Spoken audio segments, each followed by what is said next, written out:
Any of you know the name Ben Zobrist? Do you admire Ben Zobrist?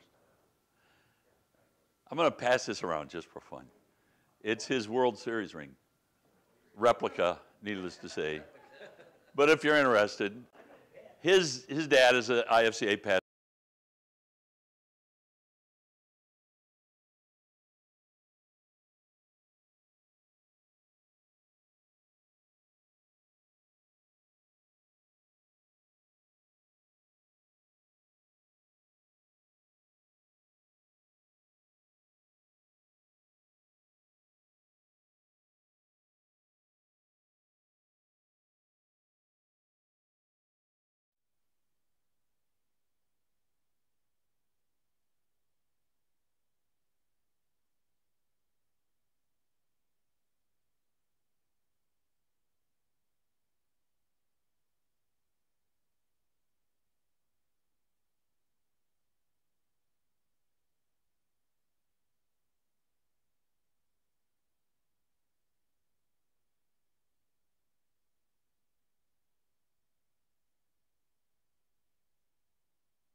To these.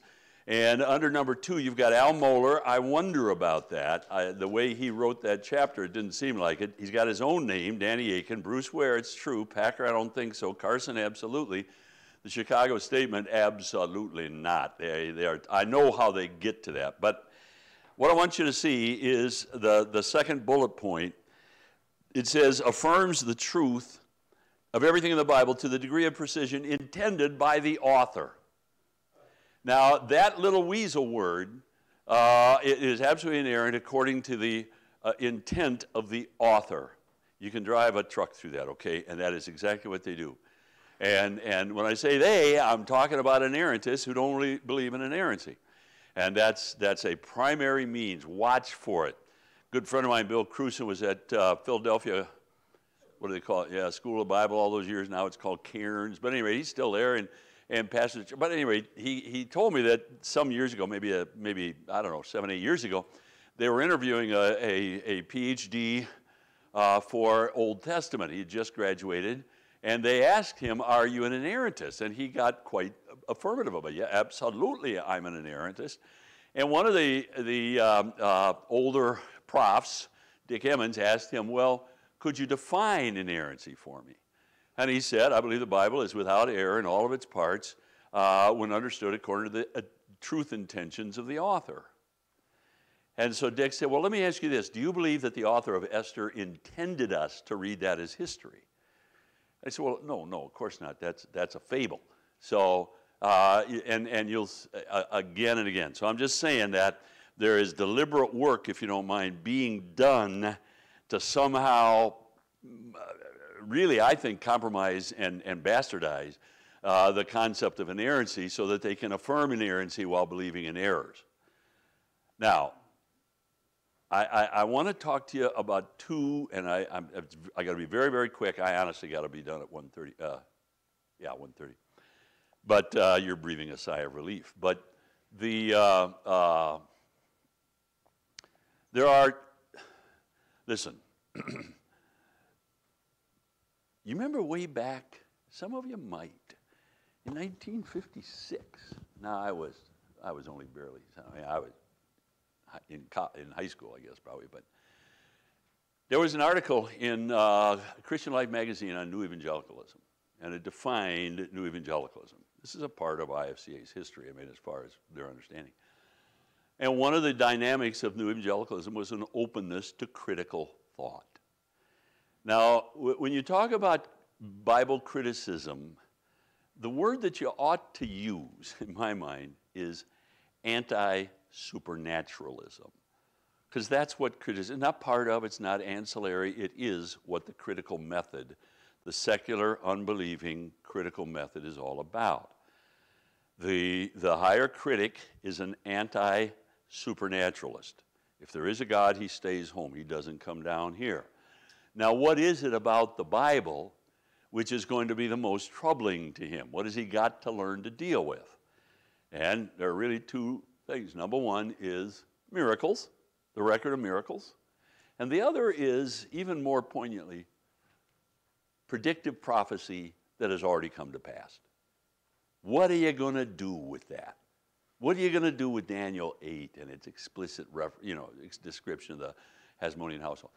Well, I always say, if you open the critics, and he always comes with great erudition, and he's got a long list of degrees, and he's so much smarter than the rest of us. But if you open his toolbox, there's only one tool in there. He's only got one tool to deal with that, and that is to late date the books. He has to do that. Why? Because with regard to the miracle, then you can explain it away as what I call a campfire factor. You know, something ordinary happens, 20 slaves escape from Egypt, the masters are chasing them with a chariot, they get into a sea of reeds, and they get away, and they come to Canaan, and they settle in, and they, take over one village, and then they build a wall, and then they become bigger, and so on. And but they sit around a campfire night by night and tell that story, and pretty soon it was a big white cloud, and there was, waters were parted, and there were 2 million of us, and there was this guy named Moses. All that's just fiction. That's retrofitted to aggrandize the. So number one, they late date the book to cover the miracles, and number two, they late date the book to cover the predictive prophecies, because actually Daniel was written 100 years before Christ, after all of that history had unfolded, and he was pretending. It's called the doctrine of the pious impostor. He's a nice guy, and he wants to encourage the Jews, and maybe they're struggling in the intertestamental period with, some Hasmonean struggle or something, and so if he just writes and says, hang in there, guys, what do they care? But if he writes and pretends to be a prophet who saw a vision and had all this seen before, and then they'll be encouraged. So he writes this out, and he throws it in the bottom of a house somewhere, and somebody stumbles across it and says, oh, a new book in the Bible, let's put her in, There is so much about that is bottomlessly stupid, but it enables them to strip the Bible of the supernatural. Is this just repackaging the document theory? Oh, the document theory is kind of where it started. Yeah, the documentary theory with Wellhausen and what's his name? Yeah, that Moses didn't really write it, and we found these 4 strains in the Yahwist and Elohist. All of that is as bogus. That's an interesting thing, by the way, because when Wellhausen did that work in the 1860s, something like that, he did it with pencil and paper. So he's going through the Torah, and he's finding where he thinks this is Yahweh guy. This is the guy who calls his name Yahweh, calls God's name Yahweh, and he sorts it all out. And he's got these pages and pages of these supposed data. Well, who's going to check that? You know what I'm saying? And he's a scholar, and he's important, and so on. And more important, it helps us explain away the Bible. So it's not really the Word of God. It's just the Word of. Guess what happened? Computers. And now computers can, in a nanosecond, go back and check all that data. He was cooking the books. Everybody acknowledges. He was absolutely special pleading and cooking the books and so on. But here's the thing. You got his work. That's the foundation. You got the whole documentary hypothesis. You got these strains. Take away still standing there. Now you can take away the foundation. There it stands. We're still committed to the documentary theory, though I'll admit that he was bogus. And so, yeah, now here's the point to be made is this. I'm put this ring away. That critical thought is deliberately, necessarily, in all of its parts, anti-supernatural. That's what, and of course, back in the days of the fundamentalist movement and the great fighting back against all of those things, the great scholars of the Princeton movement and so on, they were rejecting wholesale and deliberately any critical methodology. Now comes time, and as I say, maybe there's something to be said for this, and so now, and by the way, in that sheet, one of the dynamics, one of the elements of inerrancy as he sees it, there under number 2 is, well, the first bullet point, makes cautious use of critical methodologies.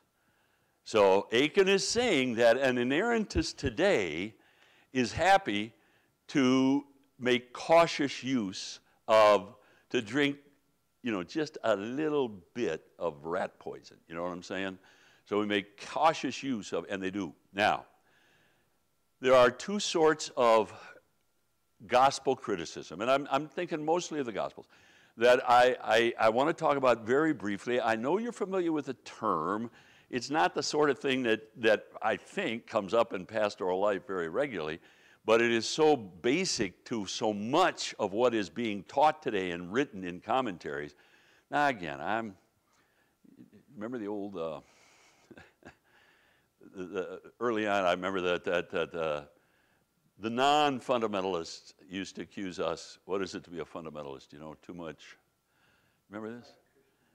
Yeah, you got the I fight Christians everywhere, but no, there used to be just generically too much fun, too much damn, not enough mental. That's always, So maybe I'm being that guy. I'm just sticking my head in a hole. I don't think I am, but what I'm saying is that these critical methodologies have absolutely swept the evangelical inerrantist world. See, it was a pretty clear divide between the inerrantists. It's gone. And so you should be aware of these things, and you should. So I'm going to ask you a question, and I don't want you to answer out loud. It's a diagnostic question, and if you get it wrong, I'm going to spend the next 10 minutes beating up on you, okay? But don't say it out loud, all right? I'm going to ask you this question, just answer in your mind. Which was the first of the 4 Gospels written? Now, if you're thinking Mark, you are absolutely, I guarantee it, a victim of redaction criticism. Now, that's all there is. I got a student came from Moody to us, and when I argued for Matthean scholarship, he was blown away. He said, in all my years at Moody, I never heard anything, but absolutely, Mark is the first. Never argued to, it's just stated. Mark is it. You look at the ESV Study Bible, under Mark is the first gospel written. Well, number 1, there is absolutely no evidence in the wide world that Mark is the first gospel written. Number 2, there is copious evidence, happy evidence, that Matthew is the first gospel written in the church fathers. Now, I'm not going to go anywhere with this, but there's a book I would really recommend to you, and that's David Allen Black. It's called Why 4 Gospels. And it's a little book. You can share it with your people. It's so much help. And it's very, not esoteric at all. It's very approachable. Yeah, accessible is the word I'm after. Thank you. But it is dealing with a kind of a bit of a technical subject, namely which gospel came first. No, he's asking the question, why 4 Gospels? Oh, it's so important. Why has the whole evangelical world, now think about it honestly, can you remember anybody suggesting anything but Mark and authorship and priority and so on? All right, redaction criticism. Number 1, what's another word for redaction, or what is a redactor? Yeah, he does. So what's he doing? Pardon me? In that case he is, but a redactor, it means editor. The word redactor is just another word, a German word for editor, right? All right, now. R-E-D-A-C-T-O-R, redact. Like you hear in the news all the time, this is a redacted. Editor. That's what it means. It's just another word for editor. Now, here's the question. Now, think about this. A lot hinges on this.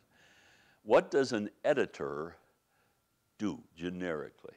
Now, there's a lot you could answer, but I'm going to say what an editor does is mess with somebody else's material. Exactly. So, the redaction criticism was invented, and you had source criticism, you had form criticism, and one point of that was redaction criticism. But redaction criticism was developed in a totally godless, academic setting. And the idea was that there was some legend that goes all the way back to the 1st century. But that legend was built upon in this place and that. And the Gospels as we know them, number one, they didn't come into being until well into the 2nd century, the 100s. And number two, they were not the product of any eyewitnesses. They were the product of the church. So this is the whole thing, Peter versus Paul, and the Gospel's being worked out. You got this tradition and that tradition, and it's building. And so redaction criticism is going to try and figure out what is the most ancient myth. There's no question as to historicity. That's an assumption, that it's not historical, but it's curious to ask. And what you do is you say, all right, in this gospel, you've got this story, and then you've got that same story, but with some little different wrinkle in the one who copied. And so the key to understanding what this second author is trying to say is how he amended the first author. It's not what he said. You don't sit down and you say to yourself, he's trying to make a point. And whatever that point is, we find it in the way he amended the original. Now, can you imagine anything that a solar system distant from actual exegesis, for heaven's sakes? There was a huge, I say huge, it's done but on the page of Christianity Today and so on, as I say, but in the 1980s, there was a very deliberate effort on the part of many to get the even inerrantist world to accept the idea that there was some element of this methodology which could be helpful to you. And so redaction criticism, not very slowly, I can take you back to the genesis of it and show you, but very quickly, redaction criticism is today the coin of the realm in gospel studies. That's how you do it. Now, the evangelicals are not saying it's all myth. They're saying, well, let's decide who wrote first, and then we'll look at who wrote next, and we'll do that same thing. What did he change? Well, the reason he changed it is that's what he's trying to say. So all this time is spent trying to decide who is copying whom. Now, in redaction criticism, it's not ancillary to it, absolutely basic to evangelical redaction criticism, is the notion of marked priority. What's the one argument for the priority of it? It's the only argument. They'll go in and look at subjective internal stuff. It's all a waste of time. Is it the first sentence in the beginning? No, I don't think so. Because most of Mark is found elsewhere? Yeah, that's 92% of Mark is either Matthew or Luke. No, but the big argument is the shortest. So the argument is they have Mark, and so when Matthew comes along and copies Mark, well, you wouldn't leave stuff out. So whatever Mark has, and 90% of Mark is in Matthew or Luke. So Matthew is copying, but there's stuff in Matthew that isn't in Mark. Well, he must have had another source, which is Q, Bella. So what is Q? It's basically Matthew minus Mark. Whatever's in Matthew that's not in Mark, he must have gotten from Q. Q doesn't exist. It never has existed, but you can buy commentaries on Q. And it's a given. It's a given. Now Luke comes along, and he's got stuff from Mark and Matthew, but some that's his own, so that must be, and now we get other sources, L1 and L2 and all that sort of stuff. All right, now folks, please hear me. This is satanic in my mind. This is absolutely demonic. As a method of studying the Gospels, I think it is absolutely unproductive, worthless, and counterproductive. But there's something else at stake, and it is fundamentally at stake, and it's always overlooked. If you believe in redaction criticism, then every one of the four Gospelists is borrowing from somebody else. And what you just destroyed is the eyewitness character of those records. Now, folks, I tell people, your faith is grounded in history. Like no other faith. Our faith is grounded in God breaking into human history and event revelation. Well, here's a curious thing about history, and I don't think anybody will argue with me. Most of it happened a long time ago. Can we agree on that? Now think about this. Let's just think about the history of the New Testament. You have, and you encourage all the people you can get a hold of, you have grounded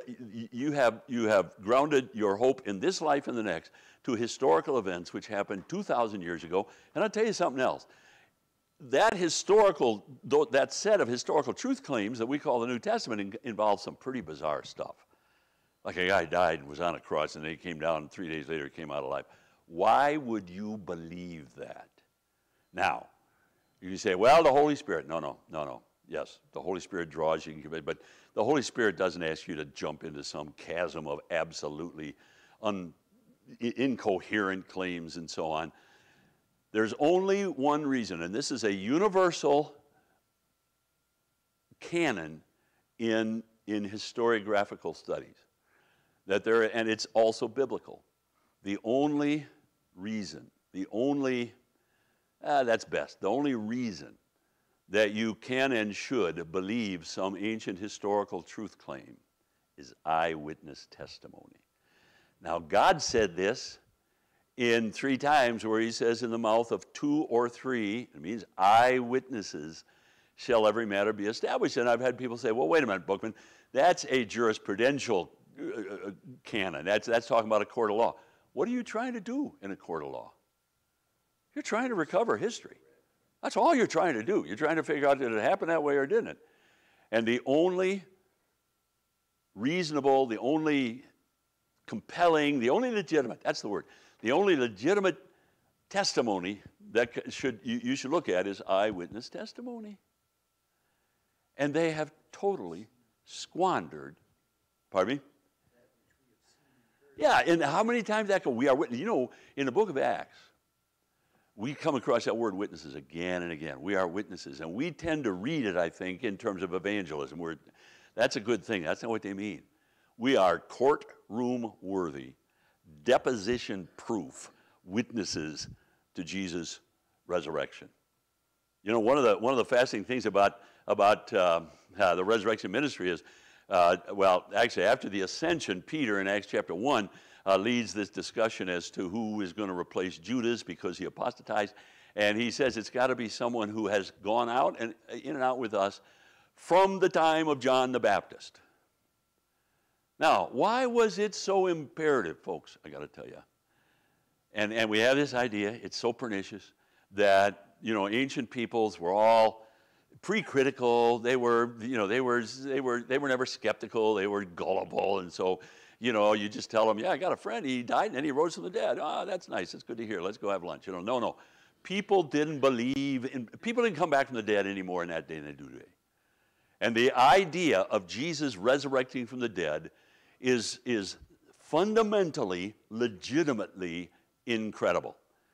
And I like to say I may be the last guy in English language who knows how to use the word incredible, because everything today is incredible. You know, it was an incredible sermon. Wouldn't it be better for a sermon to be credible? Do you ever think about that? You know, but incredible means unworthy of belief. And on the face of it, the claim that is being preached in the book of Acts that this man raised from the dead is fundamentally, legitimately incredible. So what's it going to take to persuade? It's got to be eyewitnesses. And interestingly, it's so interesting to me that Peter says it has to be somebody from John the Baptist. So he knew Jesus well. See, let's say we're living back there. I live in Nazareth. And I knew Jesus. I grew up with him. I wrestled with him, and you know, when he was a kid and so on. And we worked together maybe. And now he some months ago had taken his family and moved off to Capernaum, and we heard about all the excitement, and we finally heard that he got himself crucified, and we feel bad about that. So I'm here in Nazareth. I'm making this up, but here comes Jesus. Now it says he went through all Galilee, so I think he very possibly did get back to his hometown. But he spent all of his life. But and so. What are you going to do?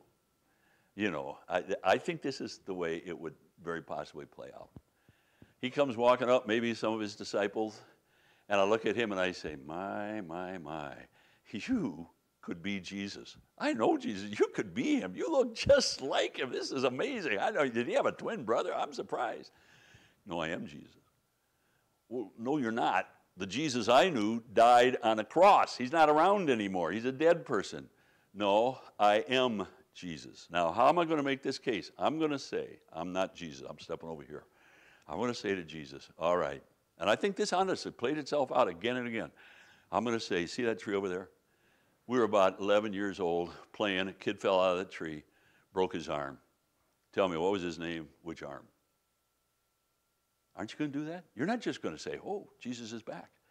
So it had to be somebody, in order to be a witness, who had known Jesus so well before he was crucified and could test him, I think, during those 40 days to come. It's the Thomas principle. We beat up on Thomas. You know, good heavens. I think most of us would have been there. That can't happen. So what I'm saying is, and that's what I'm saying, throughout the book of Acts, they are saying we are eyewitness, I like to say deposition proof, courtroom worthy. You can challenge us anyway, and I'm telling you, we saw the man come back from the dead. We saw him after he was resurrected. Now, folks, I could go to several verses that are kind of fun in that regard. But here's my point. Let's go back to redaction criticism. It strips the Bible of its claim to be eyewitness testimony.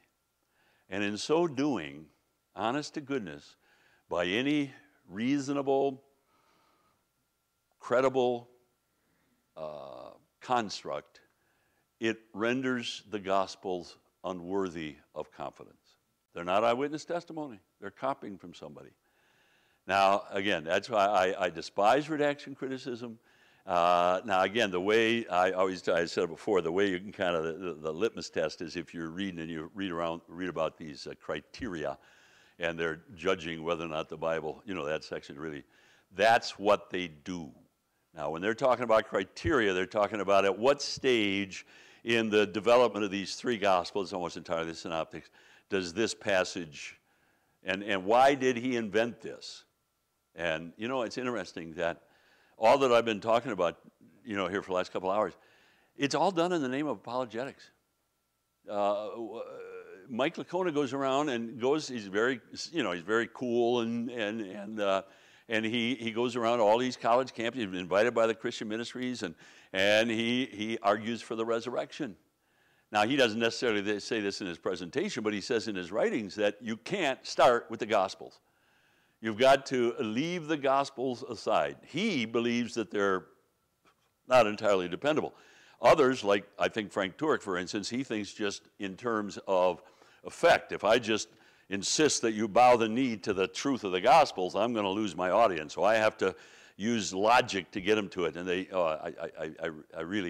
I'm off put by it. But it's interesting that, like Licona, he says, all right, we have this discrepancy. John has the cleansing of the temple at the beginning of ministry. The Synoptics have it at the end. By the way, it's so important. There's such genius in that. I could go on and on what Jesus is doing. He very deliberately cleanses the temple very, very early, catapults himself into worldwide Jewish fame, sets the Pharisees against the Sadducees. So clever. And then on Monday of the Passion Week, he does this again. And he's already got the Pharisees mad at him, but the Sadducees are holding back. But when he does it again, he galvanizes the hatred of the Pharisees and the Sadducees, and he's signing his own death warrant. All of that cleansing is such genius on Jesus' part as you trace it. But Licona says, well, we got to deal with this. So how are we going to help people deal with the fact that John puts it at the beginning and the Synoptics put it at the end? And here's the answer. Well, John was writing after this genre of bios, and he could move things around. And for his theological reasons, he wanted people thinking about, I don't know, he's got some goofy reason. So John decided to put it at the front of Jesus' ministry. Did it happen then? No, it didn't happen then, but nobody would have expected him to be that careful about chronology and so on. So in point of fact, John tells it in a way that it didn't happen. So everything's reconciled. And I'm thinking, you know, a couple comes to you, and they're not getting along, and you counsel them, and they're not getting along, and you finally say, I can fix this, and you take out a gun and you shoot the husband. Guess what? You've reconciled things. Things are fine now. You know, so you take out John and say, well, it's just a lie. I don't think you've defended the Scriptures. That makes sense to you? So that's what's going on. Now, I've jumped ship here because I'm just going to say, I give you a little bit about it. The Markan priority is kind of the easy identifier. Let me say this. Go back to the reality that it's in the mouth of 2 or 3 witnesses that every matter be established, and certainly the historical claims of the Scriptures in all of the parts. I believe that all of the Scriptures were written either by primary eyewitness witnesses or by somebody who had interviewed very closely, and that would be only Chronicles and Luke. Both Chronicles and Luke, they're all history. Chronicles seems to be using other prophetic sources. All right, but at any rate, Black in his book, he introduces, and this is quite recent, but he introduces an approach to the Gospels called the fourfold gospel hypothesis, they call it. But the idea is this, that, and what really helped me in this regard, or one area I really appreciated from Black. Black's become a good friend. He's about 30 miles away from me. And I've had him in the class several times. And we generally think of the 4 Gospels as just 4 guys randomly, independently, kind of for one reason or another, he's out, Spirit of God leads and he writes a Gospel. If you realize that Matthew was the first Gospel written, and in that book he gives you all the evidence that is there, the patristic evidence, and it all says the same thing, that Matthew was the first Gospel written. And by the way, at that point, we're talking early 2nd century. We're the 100s and so on. He's quoting fathers who affirm without any thought whatever. It's not like it's a debate that Matthew was the first Gospel written. And you have to understand, those guys were thinking carefully about that sort of thing because they were working through this whole business of how much of this apostolic literature is genuine, or how much of this literature is genuinely apostolic. But the point that he makes is, look, for the first 20 years of the Christian enterprise, it was entirely Jewish. Entirely. I mean, in Acts 11, some years after Pentecost, remember they go up to Antioch, but they preach the gospel to none but Jews only. Now, I'd love to talk about this marvelous transition that's happening. We always say the book of Acts is a transition book. I'll tell you something. The New Testament is a 27-book library, a transition library. That's what's going on. I like to tell people, do you do the stair-step thing with dispensationalism? We used to do these. And I like the stair-step where, there's new revelation, takes you a new revelation. And this is why I watch this now. I say, this is what happens. You got God gives truth, come here. God gives more truth, come here. This is the New Testament. Whoop. The New Testament is a mother may I giant step in progressive revelation. You go to bed one night, I don't know, so you wake up one morning just after Jesus' ascension, and this is what you got to deal with. Number one, we've now been taught that the Messiah is going to come and not leave a kingdom. That's unthinkable. The Old Testament couldn't happen. But Messiah has come. He's not going to leave a kingdom. Number two, the Messiah has died and resurrected. Now, you can find that in the Old Testament, but it wasn't part of the package with New Testament believers. I'll tell you that right now. Number three, he's going to come again later. We don't know when, and establish a kingdom. Number four, in the meanwhile, hugely, the gospel is going to go to Gentiles as Gentiles. This is unthinkable. Salvation is of the Jews. Who said that? You remember? And by the way, he said it in a context where the woman was saying, we worship here. And he, no, young lady, that's how you contact God. Salvation happens there at that temple. Salvation is of the Jews. And that's been the case since Abraham. But now the gospel is going to go to Gentiles as Gentiles. It's staggering. And now there is this thing called the church, the local church. Who ever heard of this? Nobody. So I'm saying that you got this giant step in progressive revelation, and the New Testament is walking us through that, and there was a generation that actually lived through it. But to go way back to my point, the early, it was for at least 2 decades, a little more, it was entirely Jewish. So Matthew is written to that generation, to that, listen, if you're a Jew in the first century, Jesus is coming, you're going to witness to your neighbor. And your neighbor is going to say, This is the big question, your Jewish neighbor. So you're saying that this Nazarene is Messiah? Absolutely. He's going to say, where's the kingdom? When Messiah comes, why am I paying taxes to Rome? You're telling me he's Messiah. That's all that Matthew, the whole book is about. He is the Messiah. What's the great answer as to where's my kingdom? Rejection.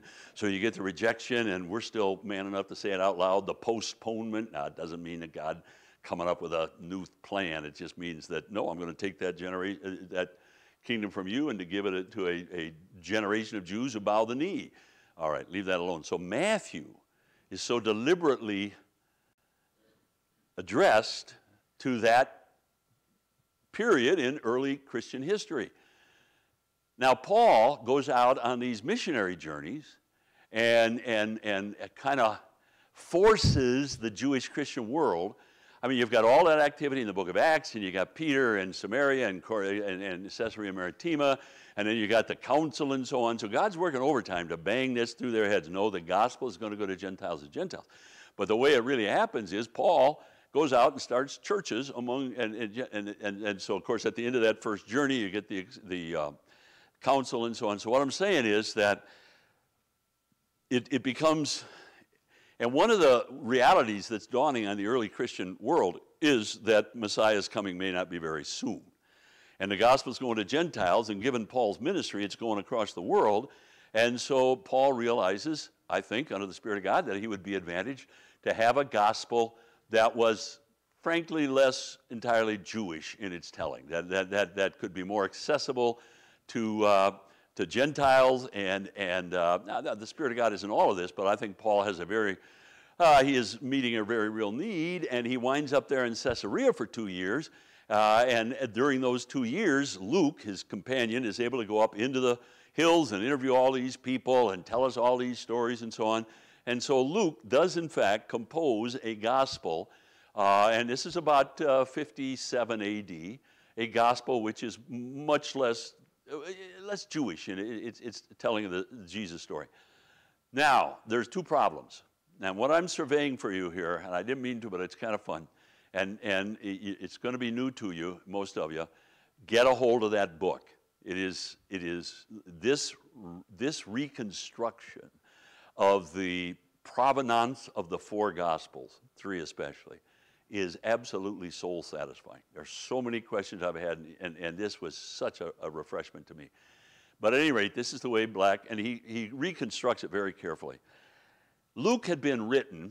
By now, perhaps Paul is on that ship that's taking him off to Rome. But he's got a problem. He's got two problems. Number one, Luke is not an eyewitness.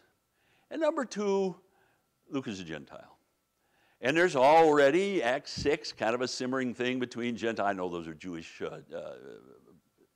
Jews from the diaspora, but between the Jews and the Gentiles. And so Paul comes up with a way to embrace, to make the gospel that Luke has written presentable. Paul, and we always say this, you know, the books of the New Testament were accepted by apostolic authority. And, Luke was with Paul. And, and Mark was with Peter, okay? So the way he tells the story, and let me just tell you, he is not sucking anything out of his thumb. He has gone back and ransacked the fathers of the second and third century. And all of these details are mentioned. He's kind of pulled them together into a story. But this is what I'm suggesting to you, that Paul has this problem. He's got this gospel, and he knows that it could be a bit problematic, and so he asks Peter. All right, now we Baptists don't want Peter in Rome, but for heaven's sakes, he was in Rome. He didn't start the church.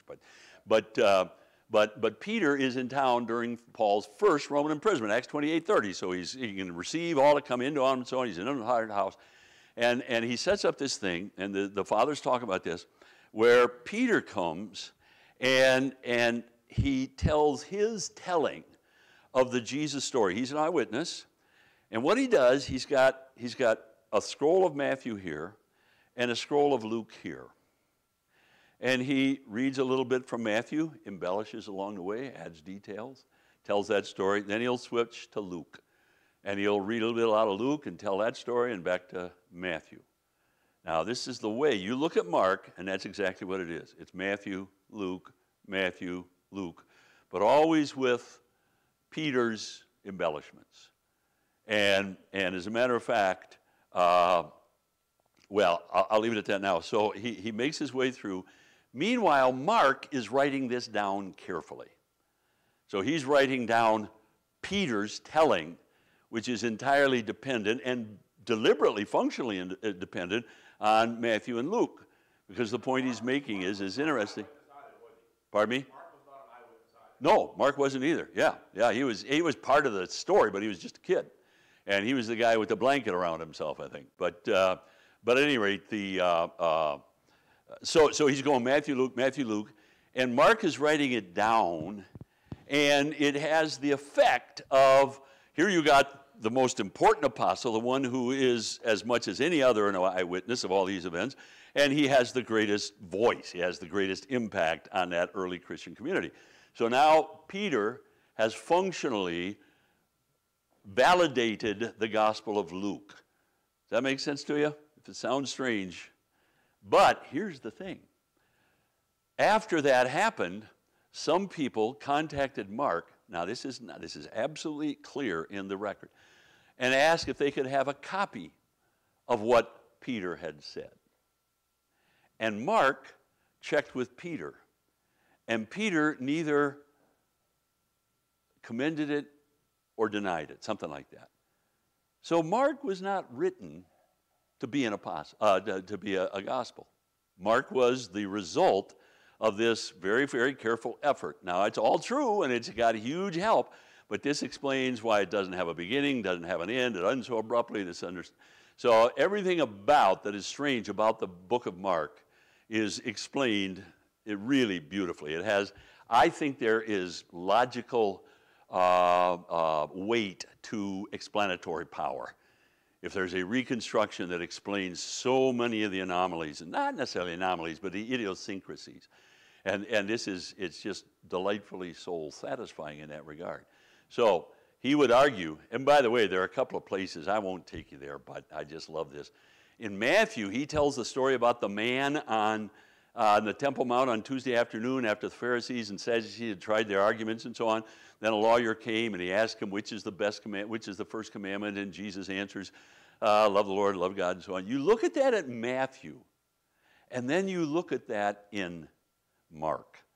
And in Peter's telling, he tells that story, but then he talks about the conversation and Jesus saying, you're not very far. That's not in Matthew, that's only in Mark. You're not very far from the kingdom of God. Remember how that young man picks out, oh, you've said well, Master. And he says, to love the Lord your God with all your heart is more important than all the sacrifices. You can't say how contra that was. This is a lawyer. This is studying the law. I think, and I only think it, that young man was very possibly Saul of Tarsus. I think it all fits that was Saul of Tarsus who Jesus commended that day. Now, if you like that, then Saul of Tarsus, now Paul, is in the room while Luke is telling that story. And Luke is telling that story. He's getting recorded. Am I making any sense to you? So it's in Mark, but because Luke, when he got to that point, he realized that Peter, when he got to that point, he realized there was more to that story than Matthew recorded. It's fun. So he tells the story, basically, I think maybe on his buddy Paul sitting there on the bench next door. The other thing is, if you allow me this is kind of fun. Mark is the only one, Mark is Peter's telling. Mark is the only one who includes the story of the young man who was there at the garden and left the sheep behind. A Bible story you may have a little trouble finding a flannel graph for, I like to say, but at any rate, I just imagine. So here's Mark. He's been Peter's trusted companion, and he's been trusted this job of being the scribe. There are probably a couple of others. And he's writing this all down, and Peter gets close to that story, and I imagine Mark's saying, okay, Peter, leave that alone. Okay, you don't have to bring that up. And maybe Peter looks at him and winks and says, there was a young man in the garden. And so I like to think maybe that played out that way. All right, so here's where I'm taking you, as is really important with all of my wandering. I think there is real credibility, real merit to that reconstruction as far as just explaining And it's using the earliest testimony we have, the earliest of the fathers in the 2nd and 3rd century. And I think it's a very, very worthy, credible reconstruction. I don't think we can be absolutely confident of it, but it explains everything. But more importantly, what you have is this. They have the book of Matthew, and I would argue that the book of Matthew was written probably around 42. Now, the reason I say that is because those same fathers, and David Allen Black brings this out, they regard the book of Matthew as not just the witness of the man Matthew, but the collaborative witness of the 12, including Matthias. So already, you realize, folks, that through 3 missionary journeys, Paul had one book tucked up under his arm. And he wasn't an eyewitness. He needed eyewitness, credible, undeniable testimony. And it was the book of Matthew. Now, and the reason I say probably 42 to 44 is that it was in 44, around that persecution by Herod Agrippa, that the apostles fled. So if you're going to have a collaboration, you've got to have them in the same city. So I think very possibly, and anybody who believes in Matthean priority is going to put it around 50 anyway. I'm going to move it back a little more. Why is this important? All right. Remember the critic. He has to late date the books. He has to have the books coming together long after the fact because there was no miracle. It was just something ordinary. So if, evangelicals, if you buy into redaction criticism, all 4 of the Gospels are written well after the generation that Jesus encountered. Now think about what that means, because the issue here is falsifiability. And by that I mean this. You have this book, Matthew. Now, if it wasn't written down until some will put it in late 60s, some will put it in 90 and so on, if it wasn't written down, and if you put it anywhere past the destruction of the temple, the possibility of confronting that culture that actually witnessed it, that's gone, right? Because Israel's gone. So that's what they want to do. They put it late. Evangelicals buy into that. One of the popular, I say popular, I've come into it a couple of times, explanations of the feeding of the 5,000 is that probably what happened is, you know, Jesus there in Bethsaida, and people are there, and he says, feed them, we can't feed them. And a little boy comes forward and says, you know, I got a little lunch here. And when he did that, a lot of other people said, well, I'm going to say anything, but I brought my lunch too. So we all shared our lunch, and it was a nice kumbaya afternoon. If that's what's happened, and somebody shows up in the book, with the book of Matthew, and if it doesn't happen until 90 A.D., then there's nobody to challenge it. If Matthew was written and circulated in the very place where it could be falsified by 42 A.D., then just to use a skinny little silly example, if all that happened on that afternoon is we all shared our lunch, and somebody comes and reads the book of Matthew, this story about Jesus, we're going to say, come on, it was a nice afternoon, but there was no miracle, okay? That makes sense to you? In order for a historical document to be, long after the fact, rendered credible, it has to be written by eyewitnesses, and it is extremely helpful if it was written and circulated at a time and in a place where it could be falsified. And the Gospels were. Matthew was. It was circulated. And then I think, Luke is written about 57, 58, circulated about 59, Mark right alongside it, and then John much later. Now, so you've got Matthew, who is really the collaborative work of 12 witnesses. You've got Mark, who is Peter, who saw it all. And then you've got Luke, who says he eyewitnessed, he insists he interviewed eyewitnesses. And then you've got John writing late and affirming all of these things. So it's stunning the degree to which, it's stunning and delightful, the degree to which God contrived to make sure that that event revelation, which was the life and death and resurrection of Jesus, that event revelation was recorded by eyewitnesses and made and subjected to, and by the way, there was a whole community of unbelieving Jews who were desperate to pick away at it, any place they could. And yet there is, with all that literature we've got, and the rabbinical literature from 200 onward, there's never one single claim that anything in the Gospels is not historical. And so the point is that it is, in fact, the eyewitness character of those Gospels that render them credible. Now, you play the Holy Spirit's work in our lives, amen and amen. But that makes sense to you? And to squander the eyewitness character, which they do specifically. Well, they do in the name, redaction. It's an editor messing with somebody else's material. All right, one other thing. It's on your sheet. I'm just going to introduce you to her. I do there. But the other criticism I was going to deal with, I'm not going to, but it's called genre criticism. I already talked about it. It's this idea that there's some ancient genre that, the author had embraced, and so he was writing in a way that, frankly, it doesn't have to be factual. The one person who is pushing back against this more than anybody else, and I cherish this woman, and I recommend her to you. It's a little work, but her name is Lydia McGrew.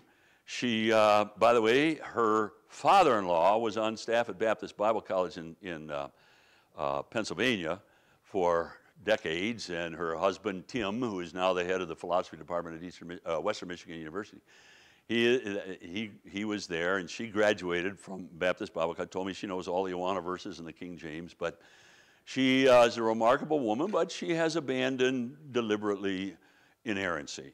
And I've had long talk. I've zoomed her into my class once, and we talked about it as a class, and she's not mean-spirited, but so I'm going to, that's a caveat. That's just up front. Just know that you'll run into this in her. But she is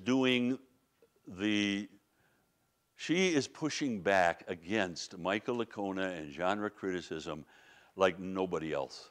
And I'll just tell you, I haven't got time to develop. She just published a book called Testimonies to the Truth. And, listen, if I get started. And it's a book designed more or less for Bible studies. She's got study questions and all that sort of stuff along the way. It's really well crafted. And she does something I've never seen anybody else do. And I think I may have put her onto this, I'm not sure. But one of the most, I think, compelling and unanswerable evidences of the truthfulness of the Bible is geography. Nobody ever talks about these hundreds of places, and they're all exactly, archaeology, whatever, finds them exactly. You can't, and you got to be there. I mean, we're talking little tiny details of geography. She actually has a section on geography as evidence for the historicity of the Bible. I admire her for that. But at any rate, she is a historiographer.